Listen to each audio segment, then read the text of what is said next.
infection comme chronique. Donc, et s'il y a un sentiment sexuel, il provoque maladie de bengi, frigidité. Le partenaire n'a pas sentir rien. Au fond, ouais. Non. Mais ceux qui ont senti que non, partenaire n'a pas senti kakate. Donc, il faut comment déranger mon bail. Le combat, si nous avons un problème, il y a hémorroïde. Hémorroïde est lié à ma casse.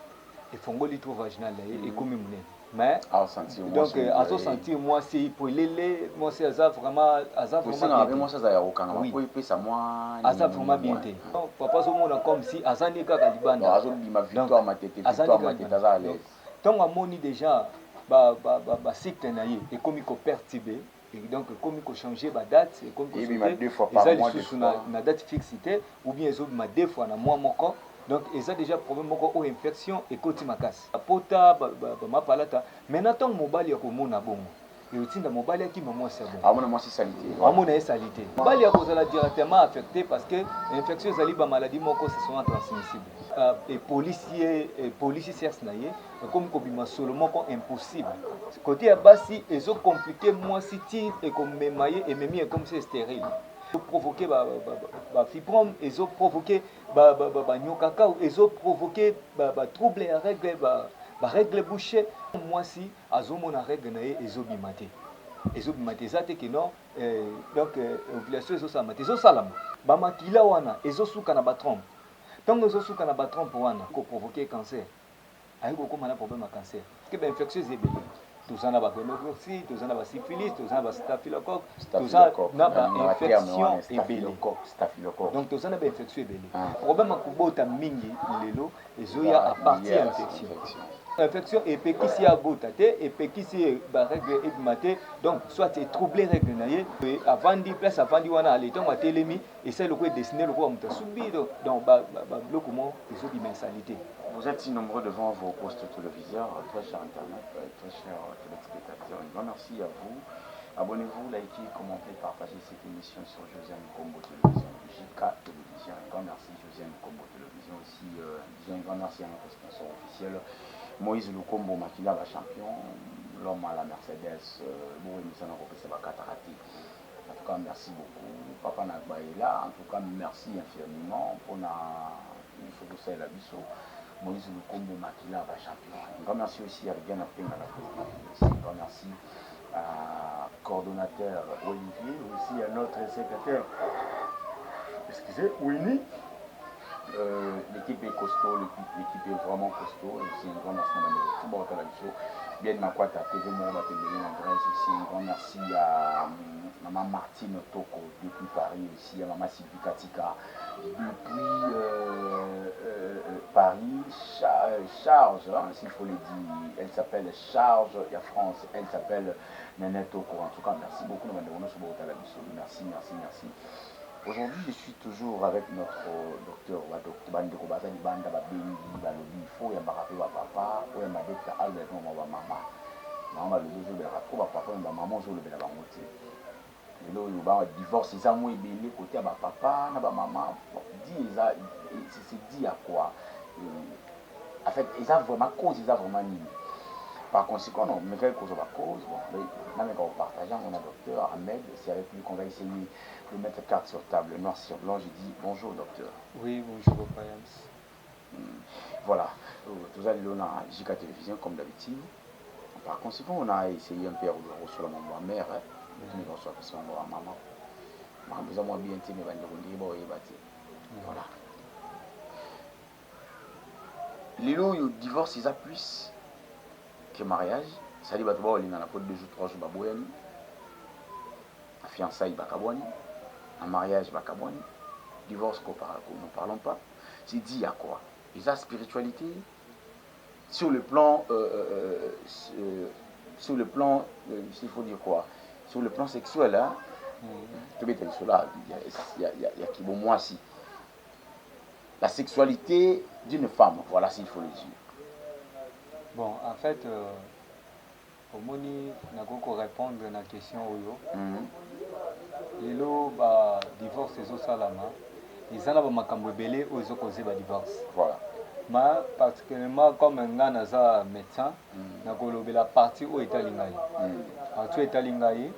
donc nazolo bela partout etalinga à propos que côté à relation sexuelle où ça ça la kelelo bamibali ebele pe bakoma ba infidèle donc bakoma ko tricher basi na bango ko malibanda donc eza dit à quoi ezali dit que bandeko na biso basi eza na ndeko mosusu okomona ke aza na problème moko ya infection moko ekoma chronique donc esilisa ye sentiment sexuel eprovoka maladie tobengi frigidité donc ntango provoke frigidité mwasi aza esu na sentiment wana te ntango aza na sentiment te mobali ntango azosala relation sexuelle na ye akolinga sentir ke non partenaire na ye azosentir ye non mais soki azosentir ke non partenaire na ye asantaka ye kaka te donc ekokoma kodéranger mobali donc ekotinda ye nini ameka kosala libanda ata non soki mutu wana libanda akozala satisfait acomprendre que non est-ce que eza mwasi naza na problème ou comment maintenant eza na bandeko mosusu bandeko basi mosusu aza na problème ya hémorroïde elie makasi efongoli trou vaginal na ye ekomi monene e mobali azoresala relation na ye mais donc azosentir mwasi polele mwasi aza vraiment bien te donc azosentir que non papa azomona comme si azandi kaka libanda yango wana eloko oyo ezosala ke non bapapa mosusu akomi komona mwasi na ye lokola vraiment eloko moko yatinda te donc etindi abima libanda donc par là bandeko basi baza na responsabilité ya kotia nzoto na bango premièrement propre de deux ya kozwa soin ya nzoto na bango complètement ya kozwa soin ya nzoto na bango lorsque akomi na infection et que amoni déjà ba perte blanche ekomi kobima ye trop acomprendre déjà que non eza na infection moko oyo eza na kati wana oyo ebandi déjà kodétruire ye ntango amoni déjà bacycle na ye ekomi koperturbe et donc comme il changer la date et comme la date fixité ou bien ils ont deux fois dans mois moko donc ils ont déjà problème moko ou infection et côté macasse donc tant azo soigner infection en été et que provoquer mikusa libanda ba pota mapalata maintenant tant mobile ya komona bongo et aussi dans mobile qui m'a moi c'est bon amona moi c'est salité amona salité mais pardon est-ce qu'il peut arriver que mobile peut azala affecté oui mobile ya kozala directement affecté parce que infection zali ba maladie moko c'est souvent transmissible lorsque moi ça na moi kopesa mobile ça na moi kopesa moi maintenant tant o infection evandi bongo et bébisi moi si bongo tant azo so soin na été ezana ndeko moko oto yambaka awa donc andaki ko soigner azaki une infection moko mal soignée et provoqua que non et policier cerce na ye comme kobima solo moko impossible donc pour la nini donc azozwa kaka ba calmant azozwa ba kisi moko ke azui traitement azomona infection aussi la te comment bandeko oyo na yambaka awa na yebisaka bango l'infection eza ba maladie sexuellement transmissible lorsque nazo traiter mutu nazo traiter cas ya infection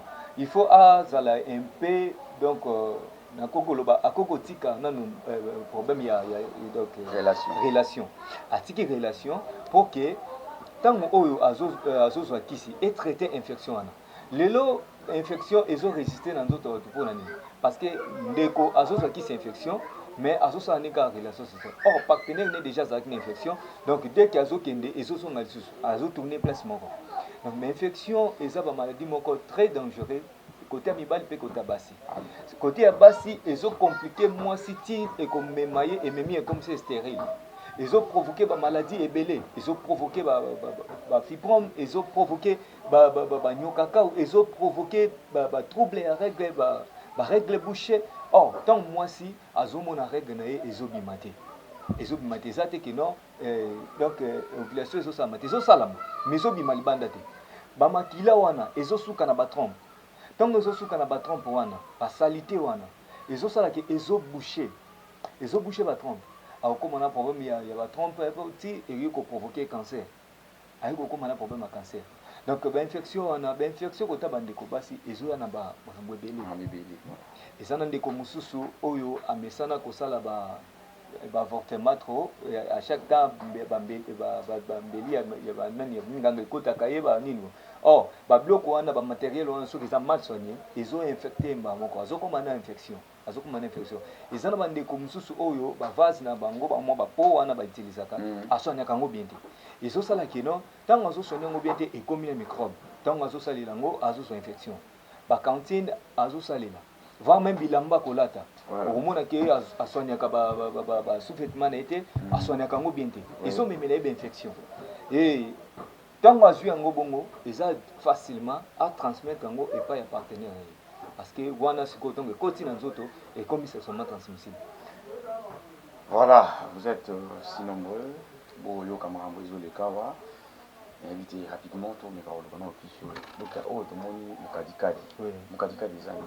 Oui, ezali kisi ya infection oyo nasali mpona bandeko basi oyo baza na baproblème ya bamikusa bapota na partie intime na bango donc bapota eza wana donc bakisi tosali wana mpona kodésinfecte bainfection oyo eza libanda donc ntango tozodésinfecte bainfection oyo eza libanda directement tozopesa bango pesa ya kisi ya poussière kisi oyo azomela yango mpo eboma infection na kati maintenant topesaka traitement complet tolukaka toyeba à partir ya consultation bandeko baza libanda tosala consultation par téléphone bandeko baza awa bayaka basali consultation na lexi bango na examen après nayebi maladie oyo ezotumisa bango parce que bainfection eza ebele toza na bagonorrhée toza na basyphilis toza na bastaphylocoque toza na bainfection ebele donc toza na bainfection ebele ya kodécrire eza type nini ya infection tokopesa kisi nini pour que non edésinfecte yango rapide donc tant ekodésinfecte yango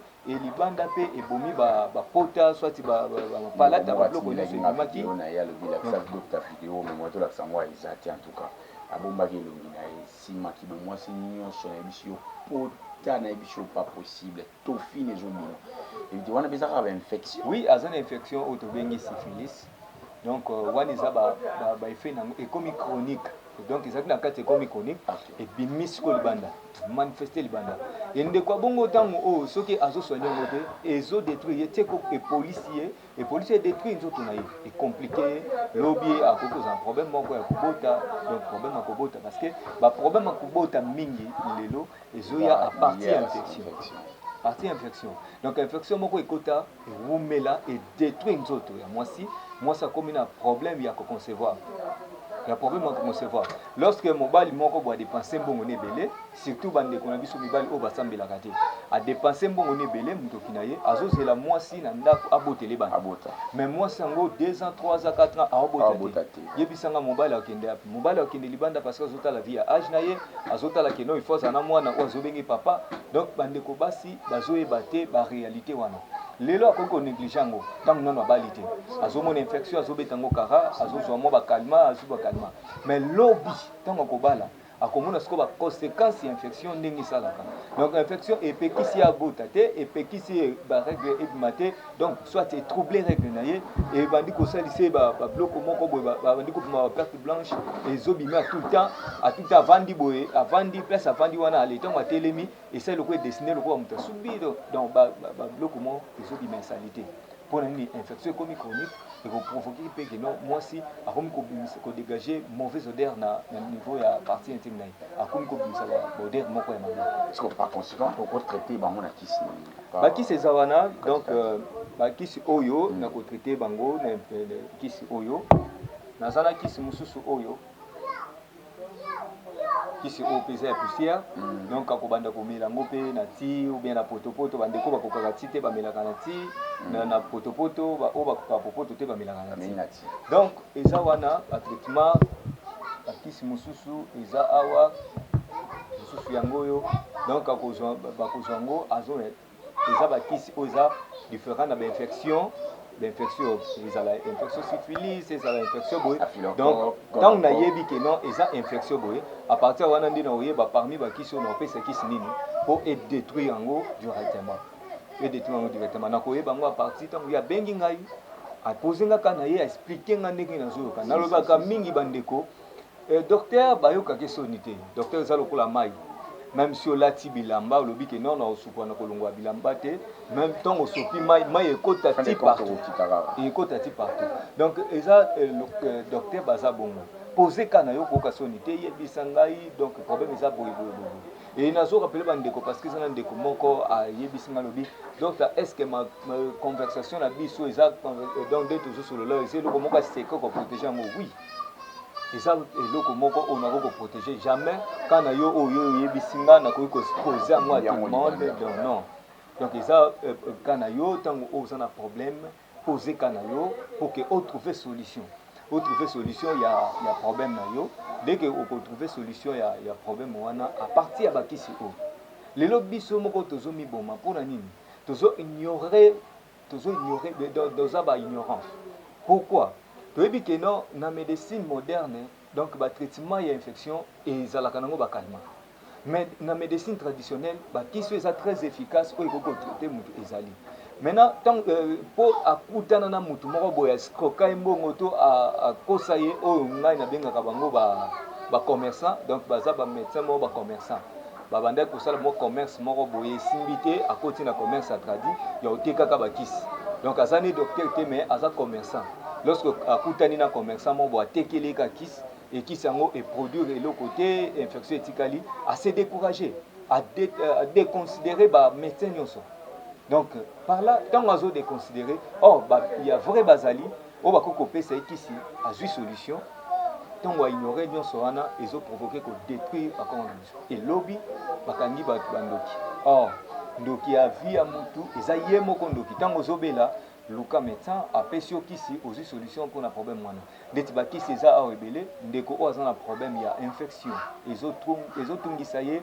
Et ils ont salé moko impossible à zoko kakola tablamba te bimisi ba pota ma palata donc ba mbuma moko et ya bien te et comme ko bimisa même ba mbuma moko na po o ezake soki et kufi etiki tâche donc ba kisi zawana docteur Ahmed Azawana asali ba kisi o eza très efficace pour na bandeko o bozana ba infection nyonso na longola infection moko te que soit infection urinaire mais infection nyonso o ezotumisa bino donc ba kisi zawana pour nango.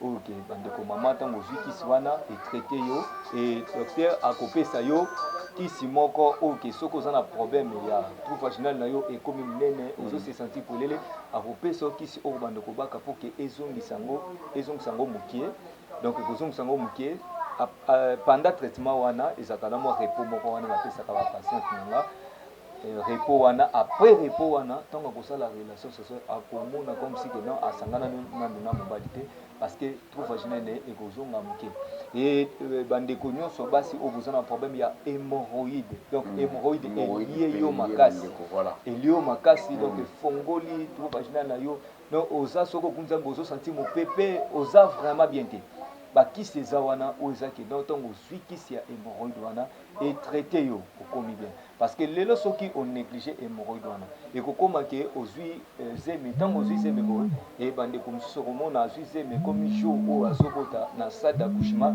hémorroïde ebimi ye donc hémorroïde ebimi ye esilisi ye force oyo akoki kopusa mpo mwana bimi donc bandeko basi bo faire très attention mpona hémorroïde eza maladie moko oyo bandeko basi bakoko néglige yango te ntango omoni ke oza na problème wana elukaki ozwa kisi bandeko ebele oyo batunaka basymptôme ya hémorroïde basymptôme hémorroïde eza na ndeko mosusu okomona azosentir mokongo pasi babordonnement na ventre azosala bagaz pambapamba en plus soki ake asala toilette azosala sel moko boye ezobima lokola batofina lokola bamiyoi donc eza vraiment bien te e bamosusu akobanda kosentir na niveau ya nice azoyoka mokusa moko ndeko mosusu asali toilette boye e ntango asali toilette azomona ebimi na batrace ya makila sache bien que non hémorroïde wana dine salité wana ezokisi baveine wana ezoprovoke bainflammation et baveine hémorroïdale pour que ecompliqué oyo na hémorroïde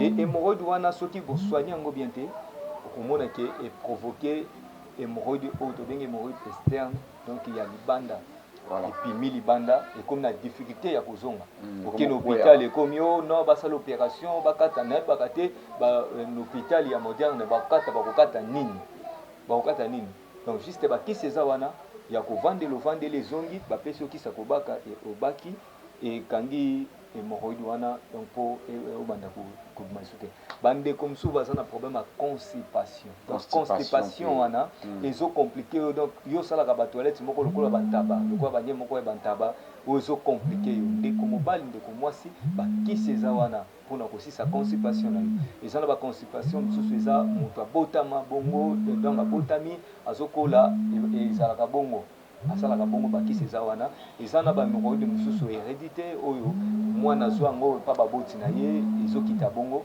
donc bakisi eza wana mpona kotraite yo yo longwa na linie wana donc bakisi eza wana mpona bino isifie ke non partout oyo bozolanda biso bobenga bandeko baza awa na Congo boya na centre oyo eza na Limba Foire na avenue Lubefu numéro 17 oye wana okozwa traitement oyo ekosalaka maladi wana esila bandeko baza libanda babengi na plus 243 89 97 78 138 donc ntango obengi bien okomeli nga na WhatsApp tokosolola e bakisi ekokoma place ozali okomonaki okozwa solution na problème wana. D'accord, docteur. S'il faut parler encore de certaines maladies, je crois que ça va 20 minutes d'habitude au Sali. On va essayer de parler sur quand le la fragilité. Parce que mon bail quand on a qui moi si, à ces pays, moi si on a fait, à soigner moi si tu. Et on a dit à docteur Ahmed, na qui n'a aucun à traiter. Moi mon bail me soit bon moi si directement. Yo il s'en bail parce que moi c'est maladie. Bon, eza eloko moko ezosenga amour. Ezosenga amour bandeko mibali. Tant qu'on a problème il y a faiblesse sexuelle. Comme na problème ya faiblesse sexuelle, le monde que moi c'est tiki moko akenaye parce que comme na problème ya faiblesse sexuelle. Voilà. Donc il faut tout ça lango pe pa bandeko na biso basi tango zana ndeko mwasi et que monde ka comme na problème moko soit ya frigidité, soit comme na problème moko infection ya makasi, soit azana problème ya myome, kyste fibrome, azana problème ya stérilité. Donc luka solution donc tango yo landi émission oyo oyebi ke ndeko na moko azana problème ou soit mwasi na azana problème oyo luke la solution wana sulie bakisi pour que solution soit na problème wana parce que soko kimie OK côté pour okende wana boye un jour nzamba ko sala ka ke non ndeko wana pe akoma na problème donc on bande kotika kaka o akoma na problème otiki o akoma na problème otiki non il faut que soit soin ya ndeko o bozana ye parce que bobande ko partager même moment il y a relation sexuelle donc il faut qu'on aide pour que vous allez sur une relation et non que otikaye okende koluka mususu parce qu'il y a comme la maladie yaka maladie bosonyaka ngo ikendaka et mutu atikalaka normal après avoir ya kozala soigner donc mutu azongaka normal l'état normal parce que kozela te que non yo kimie et mutu mususu aya récupérer à soigner l'infection esili ale yo kozonga donc yo nde zwa solution ya ndeko oyo kozana ye.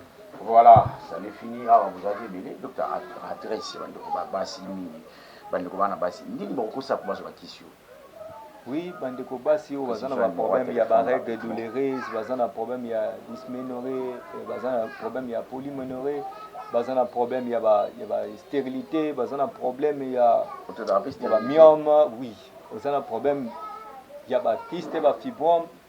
Donc ba maladie nyonso ezokomisa bino benga docteur Ahmed na plus de 143 89 97 78 138 obengi ngai et maladie au docteur Ahmed atraitaka te azoka mbongo nango te soko bengi ngai opose ka na yo soki na soignaka ngo na koyebiso na soignaka pe bakisi ntango ekokoma okozwa solution naza te lokola bacharlatan wana alobi na traitaka boye ale mbongo ekomi azwikisi atindi moto azwi solution te bakisi eza wana et cabinet nangiza na Limba Foire na avenue Lubefu numéro 17 juste en face ya salle du roi matamo de Jova toza wana tango koya okokuta pona bandeko baza libanda tellement confiance ici la bino et pas ba médecin traditionnel soko za la poso kotinda mbongo okoko to tinde pa ndeko na yo ndeko no aye na Limba Foire na avenue Lubefu numéro 17 aye wana apesi mbongo to signer mkandasi soki kosenga kena pesa nde bakisi na maboko na ye atindela yo atindeli yo soki osenga ke nga moko nazwa bakisi natinda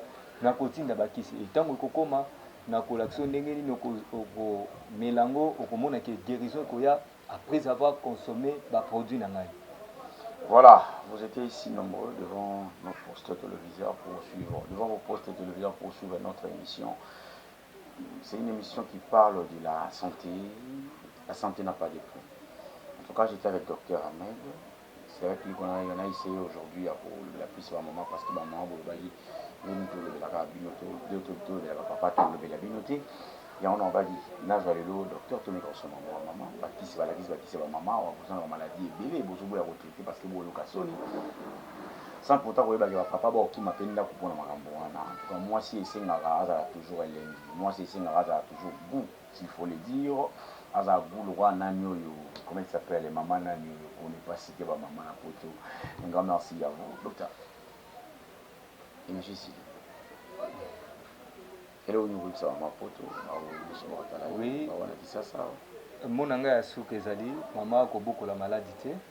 Parce que ce que beaucoup de maladies lobby et que détruit yo et que benga na partenaire na yo tant aux un problème les autres yo docteur Ahmed Azawana koka sonité benga boza ba maman na biso na linga kabino makasi parce que na botama et pas moi si donc na respectaka ba maman makasi donc ba kisekoya pour komona ke et ko soigner yo okoma malamu donc ko douter parce que okutana na bande ko moko bakosa yo docteur Ahmed Azawana ngana lobaka na soignaka Nzambe abitisaka donc okozwa solution na problème aux autres misali. Voilà. Maintenant sur déjà thérapie stérilité. Oui, la stérilité, il faut naie ba cause ya stérilité oyo wana parce que stérilité eza na ba cause ebele. Eza la mibali, eza la basi. Eza mususu alongola bazem trop compliqué et compliqué ba trompe eza nango mais compliqué que non et baby ça ba cycle na ye ba règle ne bimakation normalité. Donc par là na kopesa ba kisi oyo ko la trompe, ko matrice et sous collier et après traitement on a pesa ka kisi moko provoquer la grossesse donc chauffer matrice à moi si pour moi ça concevoir rapidement et bande comme sous ces infections kaka ndezo permettre que parce que une infection wana est provoquée no cacao tanga za wana tango ba spermatozoïde des okota akati mikila nango et moyen tambo sous ezate ekufi donc soit azana fibrome o wana ils ont empêché que non à concevoir donc tant na koyeba eloko ezo empêcher ye na kopesa kisi et ko traiter eloko wana donc traiter cause après maman concevoir. Voilà, ça n'est fini pour aujourd'hui. Vous étiez si nombreux devant vos postes téléviseurs pour suivre cette émission. Merci beaucoup à Moïse Lukombo Makila, la champion. Merci aussi à Rigan Peng à la prise des vues, aussi à la réalisation. Aussi à Olivier. Merci beaucoup de nous réunir sur la suite de Abonnez-vous s'il vous plaît. Vous avez un motif. Likez, commentez, partagez cette émission. D'ailleurs, ça serait une très bonne chose pour nous. Nous vous disons au revoir.